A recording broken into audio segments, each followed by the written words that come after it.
આપણે બધાએ પહેલા તો એકવાર આપણામાં જેટલી મજા આવી ને એટલી તાકાતથી જયઘોષ કરવાનો છે. ભારત માતા કી જય જવાન. આજે આ સુંદર મજાના કાર્યક્રમમાં ઉપસ્થિત આપણા સૌના માર્ગદર્શક, આપણને હંમેશા પ્રેરણા અને પ્રોત્સાહન પૂરું પાડતા આમ આદમી પાર્ટીના રાષ્ટ્રીય સંયોજક માનનીય અરવિંદ કેજરીવાલ સાહેબ, માનનીય ગોપાલ રાય સાહેબ, માનનીય ઈશુદાનભાઈ ગઢવી, માનનીય મનોજભાઈ, માનનીય ચૈતરભાઈ, માનનીય હેમંતભાઈ અને મંચ ઉપર બેઠેલા આપણા સૌ આગેવાનો, મંચની સામે બેઠેલા આમ આદમી પાર્ટીના સૌ ક્રાંતિકારી યોદ્ધાઓ, સેનાપતિઓ, બધાને ગોપાલ ઇટાલિયાના પ્રણામ, રામ રામ, ખૂબ ખૂબ આભાર. દોસ્તો, આજે ખૂબ જ ઐતિહાસિક દિવસ છે. આ હોલની અંદર અગાઉ પણ આપણે એક વખત એકઠા થયા હતા અને ત્યારે આપણે ગુજરાતને લઈને એક સપનું જોયું હતું. માનનીય અરવિંદ કેજરીવાલજી બેઠા હતા, હું હતો, આપણામાંથી ઘણા લોકો આ જ હોલમાં બેઠા હતા 2022ની ચૂંટણીની પહેલા. અને તે દિવસે આપણે એક સંકલ્પ લીધો હતો, એક સપનું જોયું કે આપણે ગુજરાતની અંદર બદલાવ લાવીશું, ગુજરાતમાં પરિવર્તન લાવવા માટે આપણે કોશિશ કરીશું. અને એ સપનું જોઈને, એ સંકલ્પ લઈને આપણે અહીંયાથી ગુજરાતના ખૂણે ખૂણે સુધી કાર્યકર્તાઓ પહોંચ્યા, મહેનત કરી, સંઘર્ષ કર્યો, યોગદાન આપ્યું બધાએ. અને આપણે ગર્વ સાથે કહી શકીએ કે 2022ની વિધાનસભાની ચૂંટણીમાં આપણા બધાની મહેનતથી 5 ધારાસભ્યો ચૂંટાયા, 13% જેટલા મત મળ્યા અને ગુજરાતમાં ત્રીજી પાર્ટીનો પાયો નાખવાનું કામ આપણે બધાએ ભેગા મળીને કર્યું.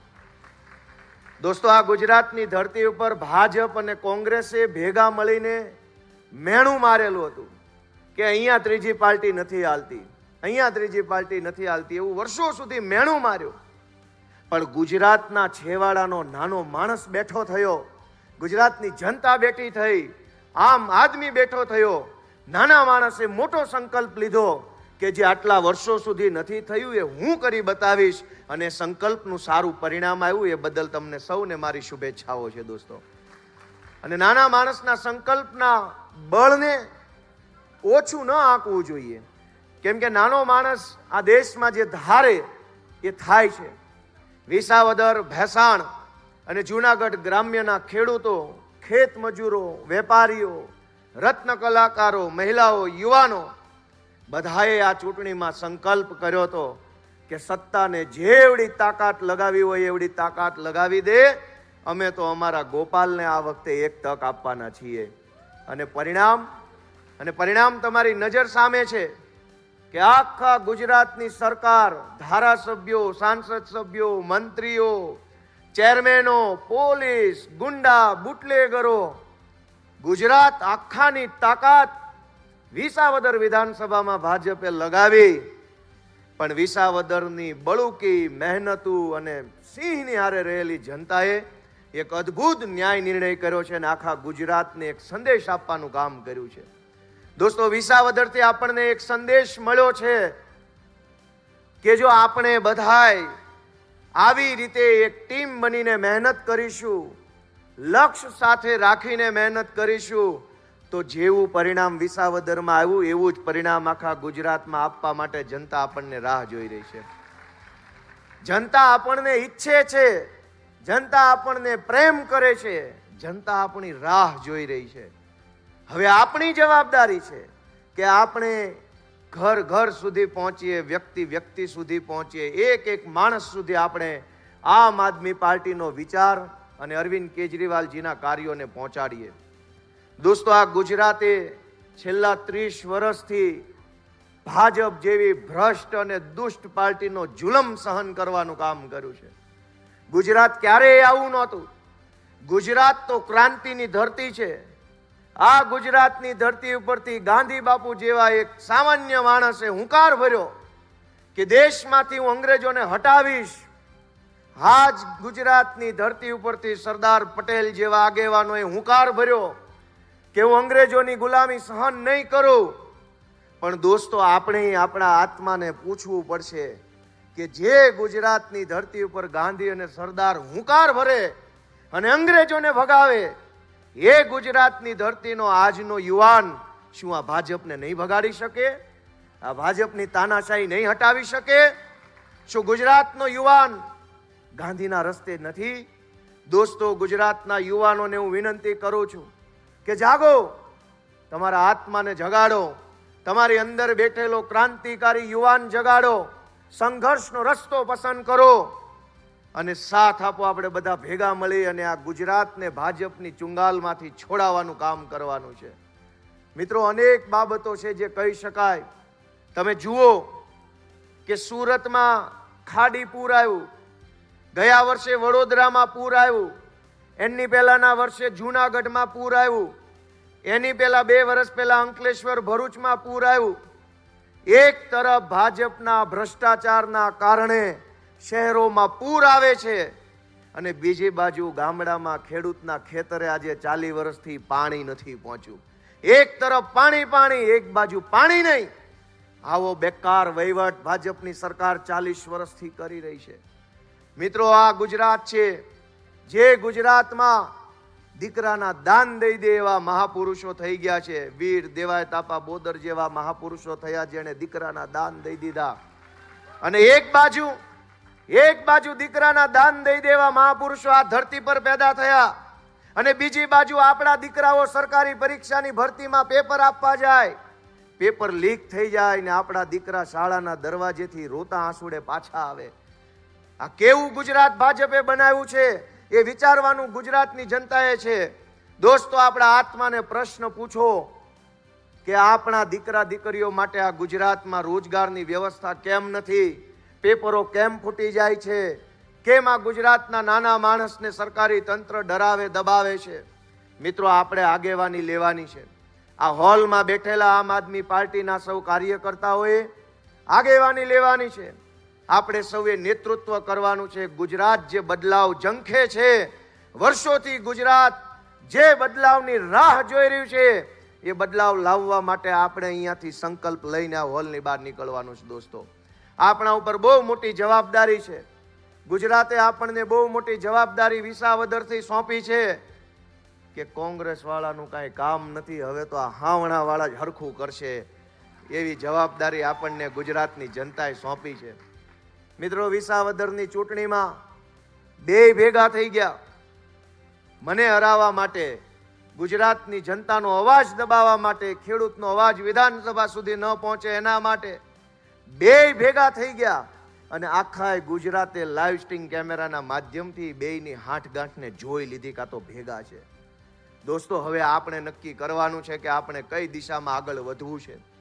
હું તો એક નાનો માણસ છું. અરવિંદ કેજરીવાલજીએ અને આમ આદમી પાર્ટીએ મારા જેવા નાના માણસને કેવડી મોટી જવાબદારીને કેવડું મોટું પ્લેટફોર્મ આપ્યું, એ બદલ હું પાર્ટીનો અરવિંદ કેજરીવાલજીનો પણ આભાર વ્યક્ત કરું છું. અને ગુજરાતના યુવાનોને વિનંતી કરું છું કે આ ચૈતરભાઈ વસાવા બેઠા છે, એની ઉંમર શું છે? 40 વર્ષથી અંદર. આ હેમંતભાઈ ખવા 40 વર્ષની આસપાસના, હું 40 વર્ષની અંદરનો ધારાસભ્ય, રાજુભાઈ કરપડા 40 વર્ષથી અંદર, પ્રવીણ રામ 40 વર્ષથી અંદર, મનોજભાઈ 2 વર્ષ કદાચ મોટા છે, રાકેશ હિરપરા 40 વર્ષથી અંદર. જો અરવિંદ કેજરીવાલ અને આમ આદમી પાર્ટી 35 40 વર્ષના જુવાનિયાઓને તક આપે, પ્લેટફોર્મ આપે ને ગુજરાતની જનતા એને ધારાસભ્ય બનાવે, તો ગુજરાતમાં બીજા કરોડો એવા યુવાનો છે જે ધારાસભ્ય, તાલુકા સભ્ય, જિલ્લા સભ્ય બની શકે એમ છે. મારી ગુજરાતભરના કરોડો યુવાનોને વિનંતી છે કે આજથી 10 વર્ષ પહેલા પોલીસ કોન્સ્ટેબલ તરીકે આ અમદાવાદમાં વિસલ મારતો એક જુવાનિયો આમ આદમી પાર્ટીમાં જોડાય. એક પોલીસ કોન્સ્ટેબલ બનેલો જુવાનિયો જો આમ આદમી પાર્ટીમાં જોડાય, અરવિંદજીનું માર્ગદર્શન મળે, ઈશુદાનભાઈની હૂંફ મળે અને જનતાનો પ્રેમ મળે ને કોન્સ્ટેબલ જો ધારાસભ્ય બની શકતો હોય, તો ગુજરાતની ધરતીમાં એવા અનેક યુવાનો છે જેની બાહુમાં બળ છે, જેના દિમાગમાં બળ છે. એ હજારો યુવાનોને વિનંતી છે કે કોની રાહ જોવો છો, કોનાથી શરમાવ છો, કોનાથી બીવો છો?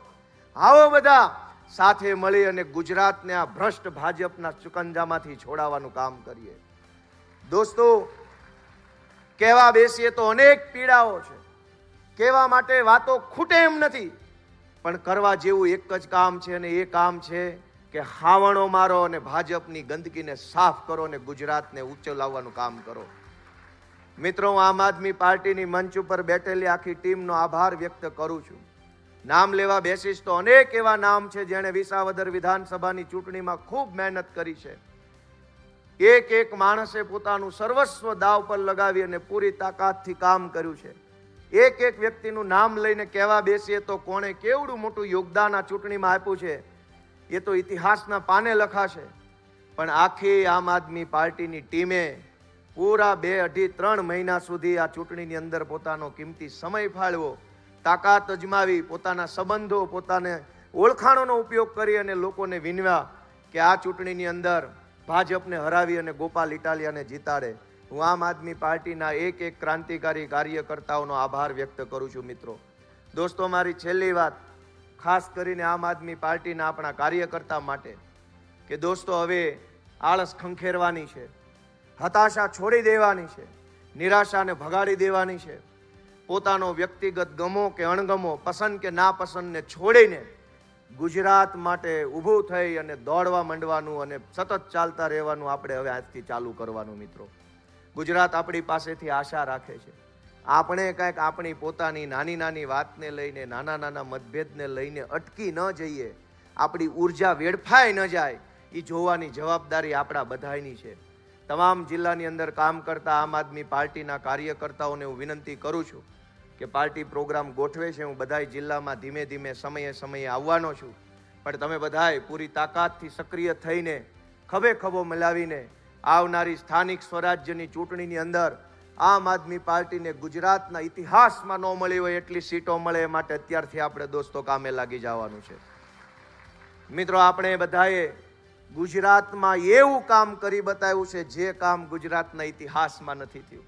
એ ચાહે 2020ની તાલુકા જિલ્લા પંચાયતની ચૂંટણી હોય કે 2024માં લોકસભાની ચૂંટણીમાં ચૈતરભાઈનો પ્રચાર હોય કે ગાંધીનગરની કોર્પોરેશનની ચૂંટણી હોય કે દોસ્તો આ 2022ની વિધાનસભાની ચૂંટણી હોય, ગુજરાતના ઇતિહાસમાં ભાજપને ક્યારેય કોઈએ ટક્કર ન આપી હોય એવી ટક્કર આપવાનું કામ આપણે બધાએ ભેગા મળીને કર્યું છે. દોસ્તો, આપણે બધાએ બહુ મોટું કામ કર્યું છે.